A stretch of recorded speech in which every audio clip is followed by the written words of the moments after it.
أعوذ بالله من الشيطان الرجيم بسم الله الرحمن الرحيم بسم الله الرحمن الرحيم. Assalamualaikum warahmatullahi wabarakatuh. Alhamdulillah wa kafa, wassalatu wassalamu ala rasulihil mustafa, amma ba'd.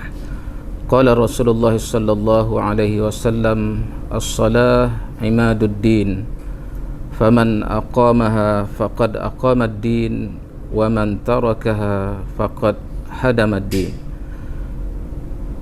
Alhamdulillah, sidang pendengar yang dirahmati Allah Subhanahu wa taala sekalian, insya-Allah dalam video kali ini kita akan membincangkan tentang solat, ibadah solat. Seperti mana saya sebut dalam hadis tadi, Nabi sallallahu alaihi wasallam menyebut bahawa solat itu adalah tiang agama. Sesiapa yang mendirikan solat, maka dia mendirikan agama, dan sesiapa yang meninggalkan solat, maka dia telah meruntuhkan agama. Dan dalam melaksanakan ibadah solat ini, ramai di antara kita yang melakukan kesilapan tanpa kita sedari, sehingga membawa kepada tidak sah ataupun batal solat itu. Jadi dalam video pada kali ini, kami akan cuba menerangkan beberapa perkara berkaitan dengan rukun qauli dan rukun fi'li, kesalahan-kesalahan dalam solat.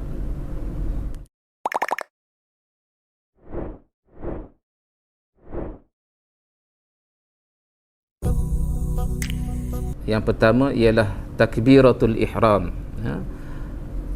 Apabila kita menunaikan ibadah solat, maka kita kena lafazkan, rukunnya ialah melafazkan takbiratul ihram itu, Allahu Akbar. Perlu dijelaskan semua huruf-huruf yang terkandung dalam kalimah takbir itu.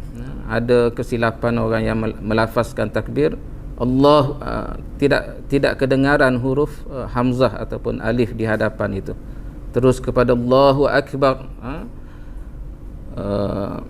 Jadi lafaz takbir ini perlu dilafazkan dengan jelas, perlu didengar sekurang-kurangnya oleh telinga kita.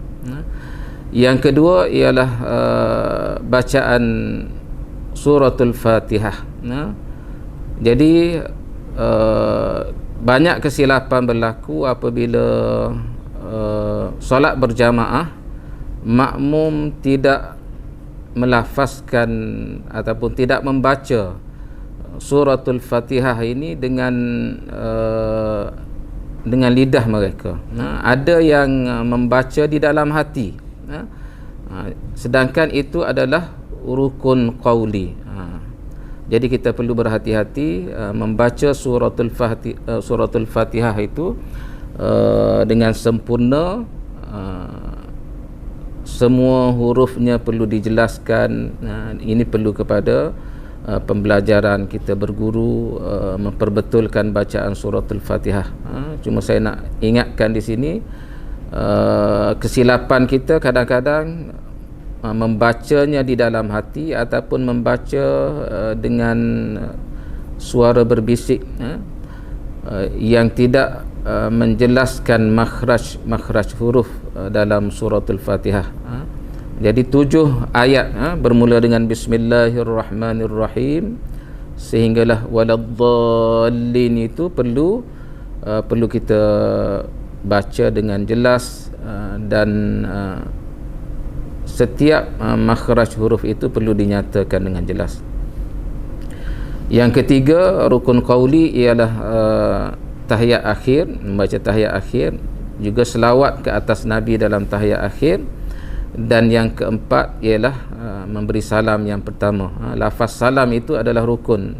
Assalamualaikum warahmatullahi. Setiap huruf dalam lafaz ataupun kalimah Assalamualaikum warahmatullahi itu perlu kita ucapkan dengan jelas dan perlu didengar oleh telinga kita. Walau bagaimanapun perlu juga kita perhatikan, ada juga mereka yang bila solat berjamaah dia sebagai makmum membacanya dengan suara yang kuat. Ini juga perlu diberi perhatian, kerana ia boleh mengganggu makmum lain.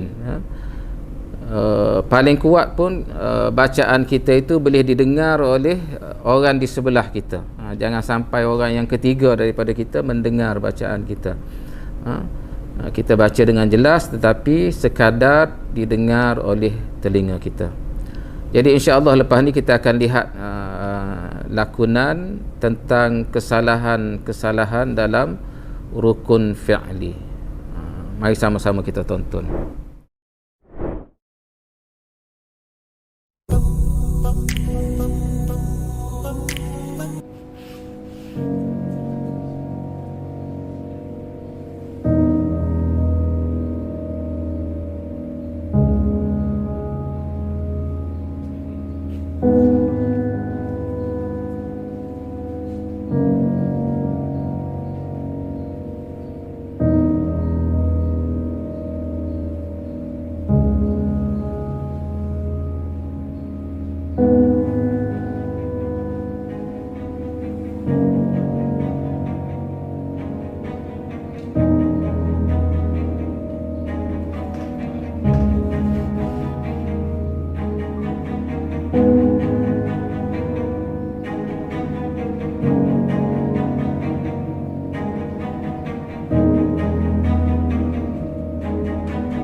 Sidang penonton yang dirahmati Allah Subhanahu Wa Taala sekalian, begitulah tadi lakonan kesalahan-kesalahan yang biasa berlaku di dalam menunaikan ibadah solat dan bagaimana cara yang betul untuk menunaikan ibadah solat. Mudah-mudahan video ringkas ini dapat membantu sidang pendengar dan juga pelajar-pelajar khususnya dalam melaksanakan ibadah solat dengan sempurna. Wabillahi taufiq wal hidayah. Wassalamualaikum warahmatullahi wabarakatuh.